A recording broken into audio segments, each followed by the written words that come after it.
ओम तत्सत। ओम श्री परमात्मने नमः। ओम श्री गुरुवे नमः।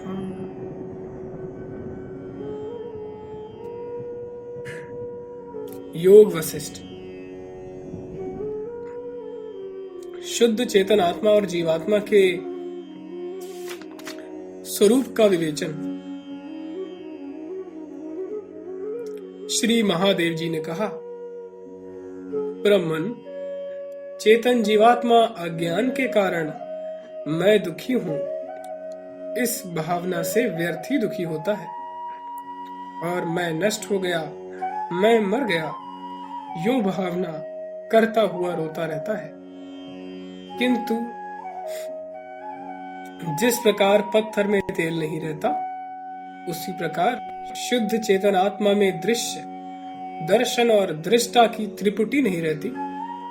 जैसे चंद्रमा में कालिमा नहीं, वैसे ही शुद्ध आत्मा में कर्ता, कर्म और करण नहीं रहते। जिस प्रकार आकाश में नवीन अंकुर का अभाव है, उसी प्रकार आत्मा में प्रमाता, प्रमेय और प्रमाण, इन तीनों का अभाव है।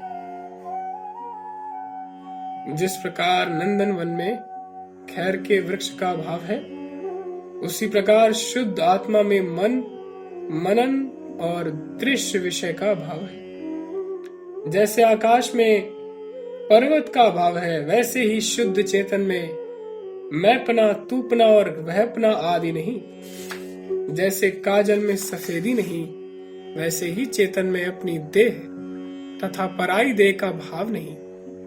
वह शुद्ध चेतन आत्मा केवल निर्विकल्प, सर्वव्यापक, संपूर्ण तेजों को भी प्रकाशित करने वाला स्वच्छ और परम श्रेष्ठ है। वह संपूर्ण पदार्थों को प्रकाशित करने वाला, सर्वव्यापक, नित्य शुद्ध, नित्य प्रकाश रूप, मन से रहित, निर्विकार और निरंजन है।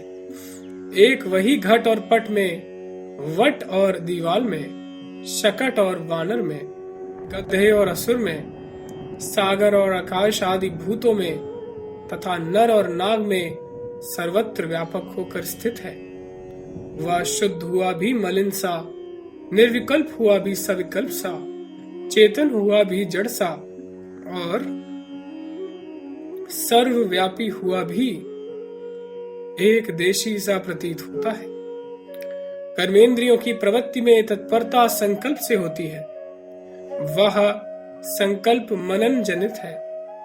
वह मनन चित्त की अशुद्धि के कारण होता है और उन सब का साक्षी आत्मरूप चेतन सर्वविध मलों से रहित है। जिस प्रकार स्फटिक शिला में अरण्य, पर्वत, नदी आदि का प्रतिबिंब पड़ता है, उसी प्रकार अपने स्वरूप में ही स्थित प्रकाश स्वरूप नित्य चेतन के अंतःकरण में इस जगत का प्रतिबिंब पड़ता है। इस जगत को अपने संकल्प में धारण करने वाला अद्वितीय, निर्विकार चेतन न उत्पन्न होता है, न विनष्ट होता है, न क्षीण होता है और न बढ़ता ही है। अर्थात वह सब प्रकार के विकारों से रहित है। असत स्वरूप या जगत अज्ञान के कारण विशाल स्वप्न की तरह आत्मा में ही प्रतीत होता है, किंतु वास्तव में मृग तृष्णा के जल के सदृश प्रतीत होने वाला यह जगत तनिक भी सत्य नहीं। मुने, यह परम चेतन आत्मा अपने पुर्यष्टक में ही प्रतिबिंबित होता है। जैसे स्वच्छ दर्पण में ही प्रतिमा दिखलाई पड़ती है। महर्षि, अनेक प्रकार की कल्पनाओं से ग्रस्त यह पुर्यष्टक रूप दृश्य समूह शुद्ध चिन्मय आत्मा से ही उत्पन्न होता है, उसी में स्थित और विलीन हो जाता है। इसलिए यह संपूर्ण विश्व विशुद्ध चेतन आत्म स्वरूप ही है, दूसरा नहीं, यह जानी।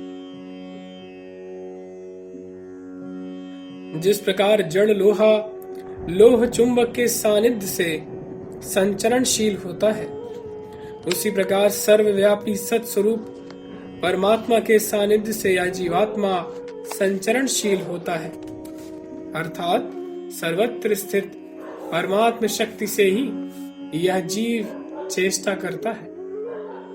यह जीव अज्ञान से अपने वास्तविक स्वरूप को भूल जाने के कारण देह के संबंध से जड़ सा हो गया है तथा अपना विशुद्ध चैतन्य रूप स्वभाव भूल जाने के कारण ही यह चेतन चित्त सा बन गया है।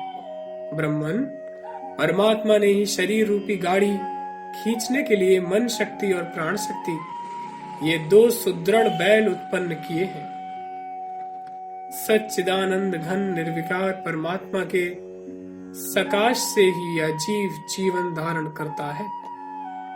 जिस प्रकार दीपक के सकाश से घर शोभा देता है, अज्ञान के कारण इस जीव की आधियां एवं व्याधियां उसी प्रकार उत्तरोत्तर स्थूलता प्राप्त करती हैं। जिस प्रकार जल का तरंग रूप और उस तरंग रूप का फेन रूप उत्तरोत्तर स्थूलता प्राप्त करता है, सर्वशक्ति रूप होने पर भी वही चेतन जीवात्मा अज्ञान के कारण मैं चेतन नहीं हूं, इस भावना से इस देह में परवशता प्राप्त करता है, किंतु अपने स्वरूप के ज्ञान से मोह रहित हो जाता है।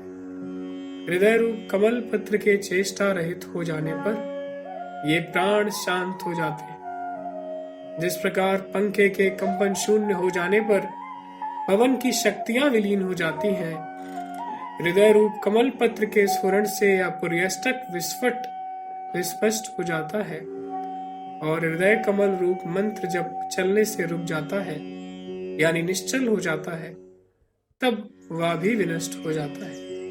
द्विजवर जब तक देह में पुर्यष्टक विद्यमान रहता है तब तक देह जीवित रहती है, और जब देह में पुर्यष्टक विलीन हो जाता है तब देह मृत कही जाती है।